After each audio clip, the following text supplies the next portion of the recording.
تین لیڈر تھے قریش کے، تین لیڈر تھے قریش کے، اخنس، ابو سفیان، ابو جہل۔ ان تینوں یہ کیونکہ بڑے تھے قریش کے،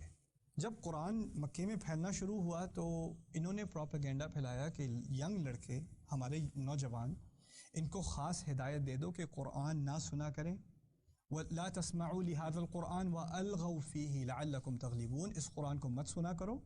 اور اگر یہ پڑھا جا رہا ہو تو بہت اونچی اونچی آوازیں نکالا کرو، یا گانے لگا دیا کرو، یا گانے والیوں کو بلا لیا کرو، کانسرٹ شروع کر دیا کرو تاکہ یہ قرآن کی آواز اندر نہ جائے، اسی طرح تم غالب آؤ گے، ورنہ اس میں جادو ہے، تم پر یہ اثر کر جائے گا، تمہاری فیملی برباد کر دے گا، تمہارے قبیلے سے تم ہٹ جاؤ گے، پاگل ہو جاؤ گے، اس لیے ہم تمہیں بچانا چاہ رہے ہیں، ہم بڑے ہیں قریش کے، ہماری بات سنا کرو۔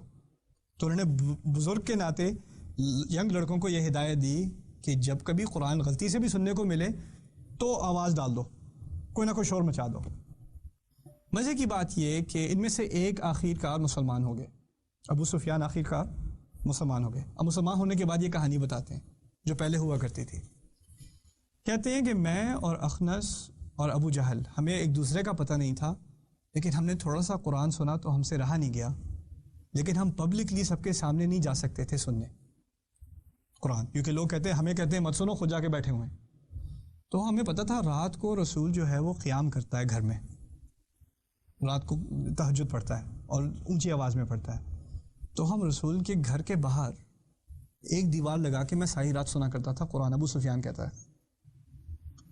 صبح ہونے کو آئی، صبح ہونے سے پہلے میں نے کہا میں نکل جاؤں، پکڑا جاؤں گا۔ واپس جا رہا ہے تو دوسری طرف سے اخنس اور تیسری طرف سے ابو جہل بھی واپس آ رہے ہیں، ایک دوسرے کو پکڑے گئے، تم یہاں کیا کر رہے ہو، تم کیا کر رہے ہو، تم کیا کر رہے ہو؟ اچھا ایسا کرو، اللہ کی قسم کھاؤ آئندہ کبھی واپس مت آنا، اگر واپس آئے تو ان لوگوں کو پتہ چل جائے گا ہمارے جو نوجوان ہیں وہ ہماری بات کبھی نہیں سنیں گے، چلو بھائی قسم کھا لیا، واپس نہیں آ رہے۔ دوسرے دن ابو سفیان سے رہا نہیں گیا، وہ دوبارہ آ گیا، صبح کا ٹائم ہو رہا ہے، پکڑا جائے گا، پھر جانے لگا واپس، گیس وان، ادھر سے اخنس، ادھر سے ابو جہل، تین دن مسلسل یہ کام ہوا ہے۔ پھر تیسری دفعہ واقعی اللہ کی قسم، اللہ کی قسم، اللہ کی قسم، اب نہیں آتے واپس۔ کچھ دن ابو سفیان نے اس بارے میں سوچا، ابو جہل کے پاس گیا، اخنس اور ابو سفیان دونوں ابو جہل کے پاس گئے، ہم لوگوں نے 3 رات قرآن سنا ہے، کیا خیال ہے تمہارا؟ جادو تو نہیں ہے، جھوٹ تو نہیں ہے،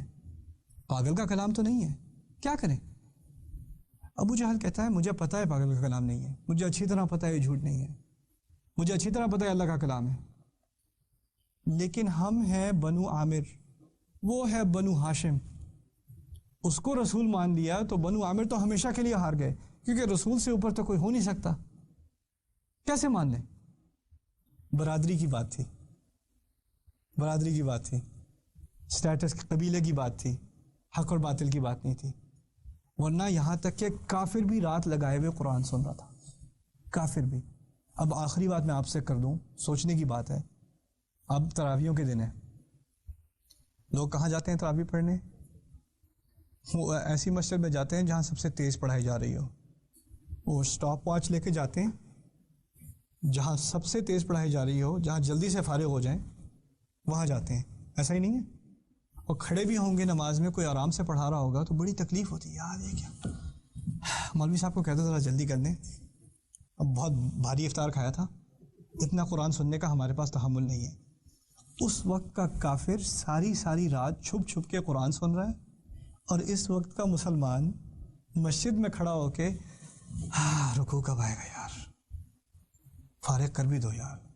اتنا بھی لمبا، پہلے 2-3 دن تراویح کا جوش چڑھا، پھر اس کے بعد بخار اترا، اب کچھ 1-2 دن بعد جائیں گے، اب جائیں گے تو 4 پڑھ کے آ گئے، 6 پڑھ کے آ گئے، 8 پڑھ کے آ گئے، 20 میں بہت تکلیف ہوتی ہے، اور یہ مسئلہ نہیں ہے کہ 8 پڑھنی چاہیے کہ 20 پڑھنی چاہیے، مسئلہ یہ ہے قرآن کو سننا چاہیے کہ نہیں۔ تو ایک فرق تو آیا ہے ہماری امت میں، ایک فاصلہ ہے قرآن سے، ایسا فاصلہ جو اس وقت کے کافر اور قرآن کے درمیان بھی نہیں تھا، وہ مسلمان اور قرآن کے درمیان ہو چکا ہے۔ اس فاصلے کو ہمیں کم کرنا ہے۔ اگر وہ ماننے کو تیار بھی نہیں ہے، پھر بھی اس کے دماغ میں ہے کہ اس سے خوبصورت کلام میں نے کبھی نہیں سنا۔ سبحان اللہ، اللہ تعالیٰ اس کلام کی خوبصورتی ہم پر واضح کرے، اور ہمیں اس قرآن کے لیے ہمارے دلوں میں ایک محبت پیدا کرے۔ بارک اللہ لی و لکم، السلام علیکم ورحمۃ اللہ وبرکاتہ۔